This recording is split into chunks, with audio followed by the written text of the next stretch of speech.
चलिए आज सुनते हैं अमरगढ़ राज्य की एक कहानी। एक ऐसी कहानी जो हमें सिखाएगी कि असली धन, असली दौलत आखिर होती क्या है। ये कहानी है मूल्यों के टकराव की, सच्ची दौलत की पहचान की और एक ऐसे फैसले की जिसने पूरे साम्राज्य की सोच ही बदल कर रख दी। सोचिए जरा, एक तरफ है महल का ऐशो आराम और दूसरी तरफ एक बिल्कुल सादा जीवन, एक झोपड़ी।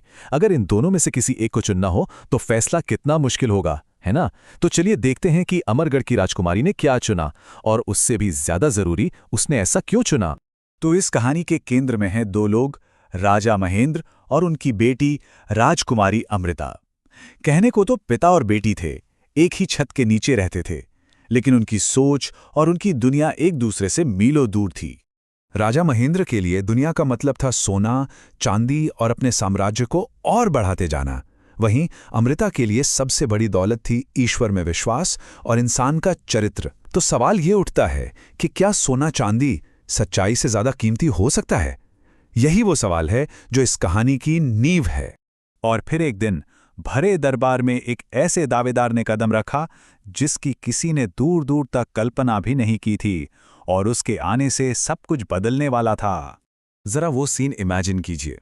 एक तरफ सोने और जवाहरात से लदे राजकुमार अपनी शान और शौकत दिखा रहे थे, और दूसरी तरफ ये साधारण सा साधु जिसके पास धन दौलत के नाम पर था तो सिर्फ एक भिक्षा पात्र। माहौल में एक अजीब सा तनाव महसूस किया जा सकता था। और फिर उस साधु ने वो शब्द कहे जिसने पूरे दरबार में जैसे भूचाल ला दिया। दरबारियों की सांसें तक थम गईं। किसी की हिम्मत नहीं हुई कि वो एक शब्द भी कह सके। राजा महेंद्र का चेहरा तो गुस्से से तमतमा गया। वो मन ही मन सोच रहा था, इस भिखारी की इतनी हिम्मत! ये तो मेरे राज्य का, मेरी बेटी का और मेरा तीनों का अपमान है। उसने फौरन सैनिकों को हुक्म दिया कि इस साधु को अभी के अभी जेल में डाल दो। लेकिन जब अमृता उस साधु से मिली तो उसने कुछ और ही देखा। एक तरफ उसके पिता का बेहिसाब गुस्सा था और दूसरी तरफ साधु की शांत आंखें जिनमें सच्चाई की एक अलग ही चमक थी। अमृता समझ गई थी कि उसे एक रास्ता तो चुनना ही होगा, चाहे वो कितना भी मुश्किल क्यों ना हो। तो अब शुरू होती है अमृता की असली परीक्षा। महल की ऊंची दीवारों से बाहर एक ऐसी दुनिया में जहां प्यार तो था लेकिन आराम बिल्कुल नहीं। सवाल ये था कि क्या उसका विश्वास इन मुश्किलों के सामने टिक पाएगा? सोचिए, कल तक जो हाथ सोने के गहनों से सजे रहते थे, आज वही हाथ भिक्षा का कटोरा थामे हुए थे।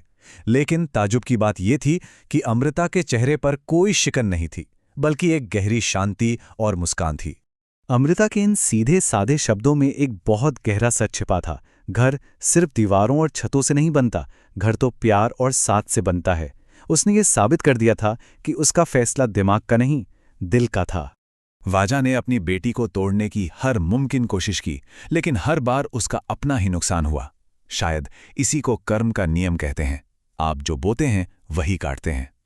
उसकी हर बुरी चाल उसी पर उल्टी पड़ रही थी। अब जब राजा अपनी ही चालों से बीमार पड़ गया तो अमृता उससे मिलने महल वापस लौटी।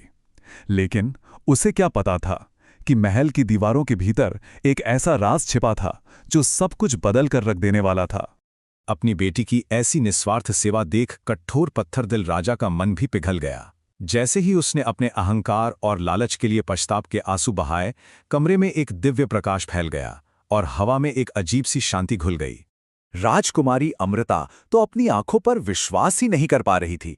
जब वो रोशनी छटी तो उसके सामने खड़ा व्यक्ति कोई बूढ़ा साधु नहीं, बल्कि एक तेजस्वी और दिव्य राजकुमार था। राजकुमार ने फिर खुलासा किया कि ये सब एक परीक्षा थी।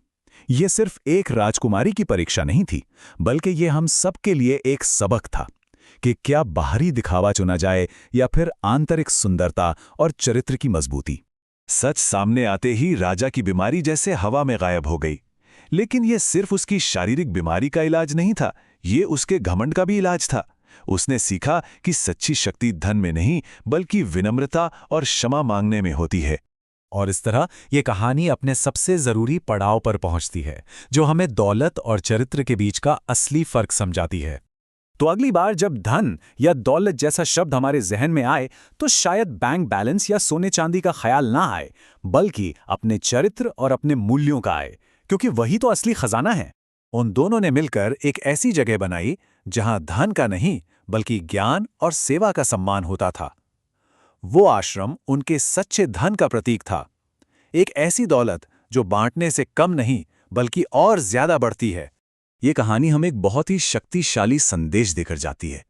बाहरी चमक दमक कुछ समय के लिए हमारी आंखों को चकाचौंध कर सकती है, लेकिन चरित्र की मजबूती और सच्चाई का रास्ता ही हमें स्थायी सुख की ओर ले जाता है और ये सोचने पर मजबूर करती है कि हमारे अपने जीवन का असली खजाना आखिर है क्या।